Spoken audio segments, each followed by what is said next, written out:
J'ai eu une longue journée, ok? Je vais amener les enfants faire une activité. Ensuite, j'avais une soirée networking. Yo, j'ai découvert une nouvelle fondation, ok? Leur mission est vraiment extraordinaire. Je pense qu'elle est là pour soutenir les femmes immigrantes, genre professionnelles qui viennent s'installer ici. En tout cas, elle a une grosse... Je vais la voir peut-être prochainement dans mon podcast qui s'en vient, Divine Maman. Mais waouh, j'ai fait la rencontre de super femmes. J'ai fait la découverte d'une merveilleuse fondation. Puis je vois qu'ils vont faire plusieurs autres activités. Dès que je peux, sérieux, je vais en faire partie. Puis ça continue aussi avec le fait de sortir de ma zone de confort. Je suis allée là-bas toute seule, comme ce que je fais depuis maintenant plus d'un an là. Je suis vraiment, je pense, rendue bonne à juste aller dans des événements tout seul. Je prends mon billet et puis je sors où est-ce que mes pieds m'amènent. Puis je fais de belles rencontres. Ça me fait développer comme ma confiance, ça me fait développer mes skills en communication. Puis ça me fait aussi découvrir beaucoup plus sur moi, genre voir comment j'en découvre beaucoup sur moi quand je me mets dans des environnements hors de ma zone de confort, tu sais, puis que je puisse m'appuyer non plus sur personne que je connais, comme j'ai vraiment été dans un environnement où est-ce que je connaissais personne dans la place. C'était tout des nouveaux visages, tout du nouveau monde que j'avais jamais rencontré de ma vie. Puis aussi, c'était comme un autre environnement de la diaspora africaine. J'ai l'habitude d'aller dans des événements où est-ce que majoritairement les personnes sont haïtiennes. Là, maintenant, majoritairement, oui, j'étais parmi des femmes noires, mais des femmes qui venaient d'un peu partout du continent africain, genre, qui ont immigré ici. Sénégal, j'ai eu affaire au Sénégal, j'ai eu affaire au Cameroun, j'ai eu affaire au Burkina Faso, j'ai eu affaire à, en tout cas, plein de pays, même l'île de la Réunion, je pense, quelqu'un m'a dit ça. Mais bref, pour vrai, c'est pas juste des Haïtiens qui sont au Québec francophone. Il y a tout le continent d'Afrique au Québec qui ressemble à moi, noir. Ça m'a permis de faire face à d'autres cultures, même parmi les femmes noires, tu vois, comme j'ai trouvé ça vraiment cool pour vrai, vraiment cool. Fait que ça a comme encore plus sorti de ma... Parce que avant j'allais souvent dans des événements d'une fondation qui s'appelle Femmes de foi en affaires. C'est majoritairement des femmes qui se rassemblaient sous la foi chrétienne. Et puis souvent, c'était, tu sais, ce qui était mis de l'avant, c'était la foi, qui était la chrétienté, et ensuite la femme. Là, maintenant, j'ai été dans une fondation où est-ce qu'ils mettaient avant tout la femme noire, plus que la foi en tant que telle. Puis ça, j'ai trouvé ça, girl, yes. Puis de voir que on vit toutes des réalités un peu similaires. Puis non, j'ai aimé, pour vrai. Aujourd'hui, ça a été encore un événement où est-ce que je suis sortie de ma zone de confort puis j'ai fait la rencontre de belles personnes. Belles personnes. Et puis beaucoup de personnes qui sont pas nées ici. Pour vrai, je suis pas tombée sur grand personnes qui sont nées au Québec. C'est beaucoup des immigrants, des personnes qui ont immigré ici pour étudier, des personnes qui ont immigré ici pour travailler, puis qui ont des bons travails. Tu sais, je vois comment le Québec, ok, a accès à de la belle ressource professionnelle grâce à l'immigration, grâce à la diaspora africaine, genre avocat, conseiller financier, travail en administration. En tout cas, j'ai trouvé plein pour vrai de professionnels qui sont pas nés ici, mais qui ont immigré ici.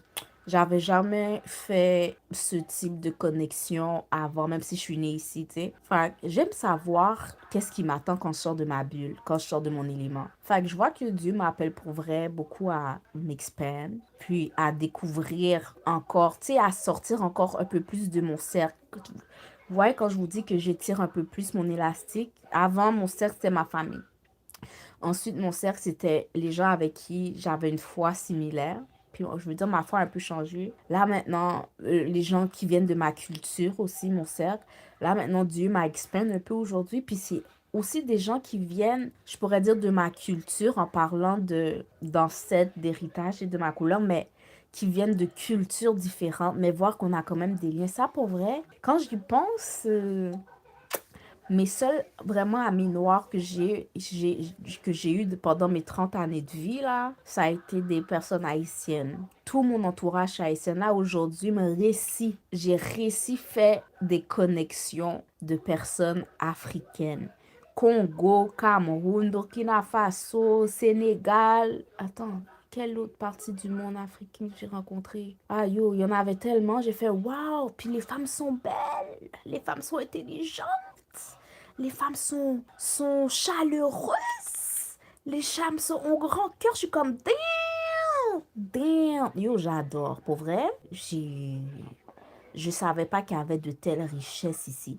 Pour vrai, je suis sortie de mon cercle haïtien. Oui, j'ai rencontré, je pense, une haïtienne pendant que j'étais là-bas. Puis on était plusieurs, genre. Mais j'ai fait la rencontre d'une autre haïtienne. But yeah, girl. Pour vrai, Black is beautiful. Black is beautiful. Black is beautiful. Puis, c'est ça.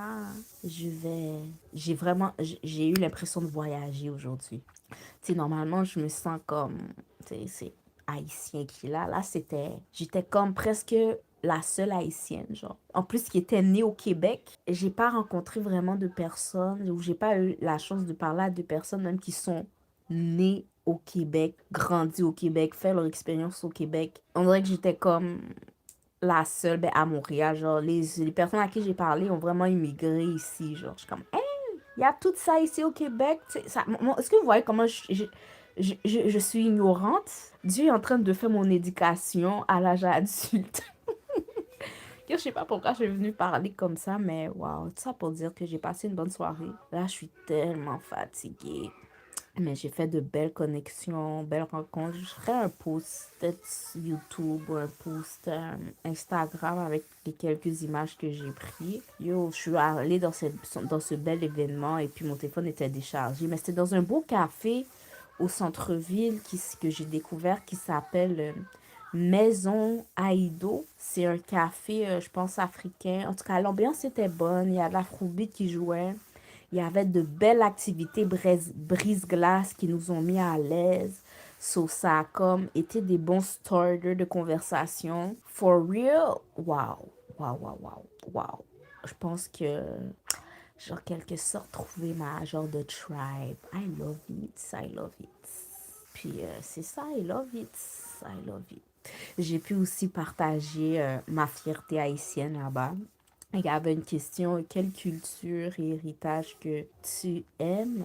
En tout cas, il y avait plein de questions brise-glace qui m'ont, premièrement, juste en pensant aux questions, m'a fait me connaître un peu plus en partageant. Tu sais, des fois, c'est en répondant à des questions que tu t'es jamais posées que tu découvres sur toi, que tu découvres toi-même des choses sur toi pendant que d'autres découvrent sur toi. Je sais pas si ça fait du sens. Tu sais, c'est comme si on te pose une question que tu t'es jamais donné la peine de te poser, so ça te fait réfléchir, ça te met dans un certain espace d'introspection que tu fais devant un peu un public. So, eux découvrent sur toi grâce à tes réponses, mais toi-même, en donnant ta réponse à voix haute, tu te découvres. Je sais pas si ça fait du sens. Mais c'était un beau...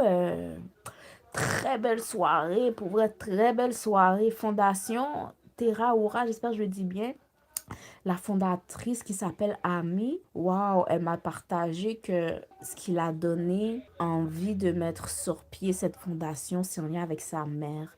Sa mère était une mère monoparentale qui était infirmière. Puis grâce à ce travail qu'elle a fait, elle a pu donner à elle et à sa sœur une vie confortable.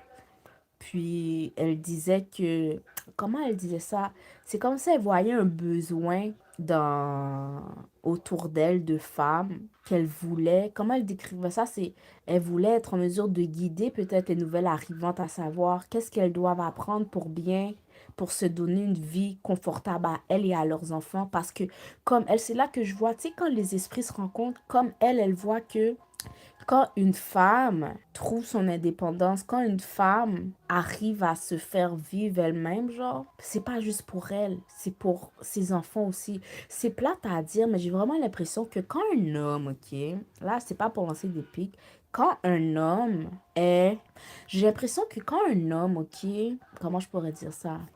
fait de l'argent ou quand un homme excelle, je sais pas, j'ai l'impression que c'est un peu plus individuel, c'est un peu plus égotistique. Là où quand une femme fait la même chose, c'est pas juste elle qui en bénéficie, mais c'est sa maison, c'est ses enfants, c'est sa communauté. C'est ça. Une femme qui a de l'argent et un homme qui a de l'argent, ça va dans deux endroits. L'homme, lui, il a de l'argent, c'est pour se bâtir un peu plus. La femme, elle a de l'argent, c'est pour redonner à sa communauté, redonner à sa famille, redonner à son environnement.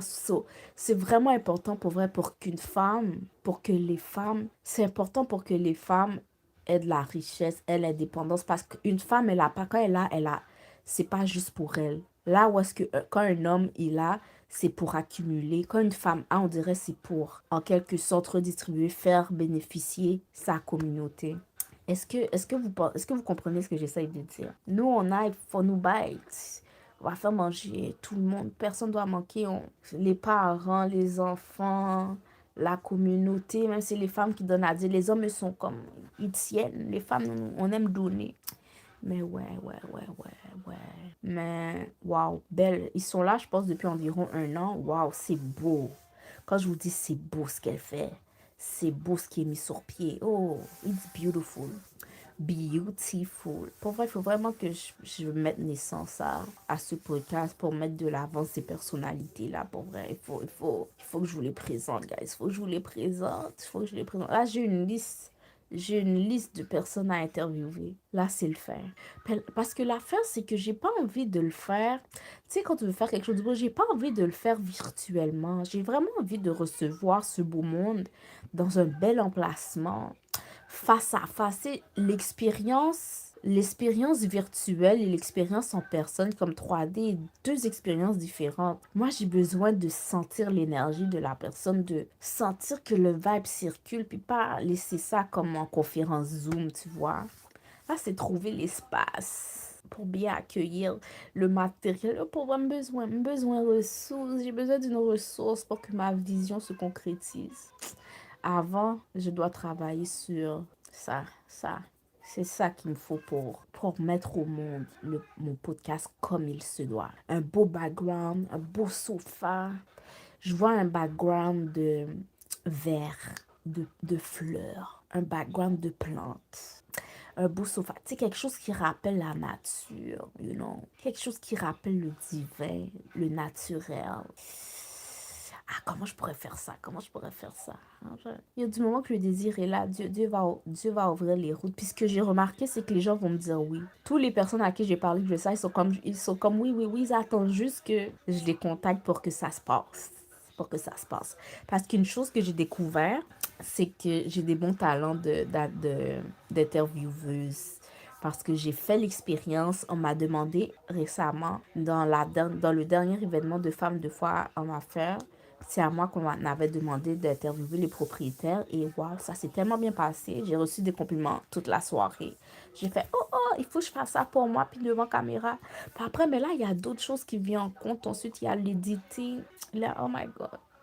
Une chose à la fois, Tamara. Une chose à la fois. Bref, ça s'en vient. 2026, c'est ce qui s'en vient. C'est ce qui s'en vient. En tout cas, c'est Tamara Jean-François. Aujourd'hui, vous savez comment je me suis présentée, puis c'est toujours comme ça que j'aime me présenter. J'accompagne les femmes à reconnecter avec leur féminité par le self-care, la beauté, la spiritualité. C'est ce que je fais. Les gens sont comme, waouh. En fait, c'est exactement ce que je fais.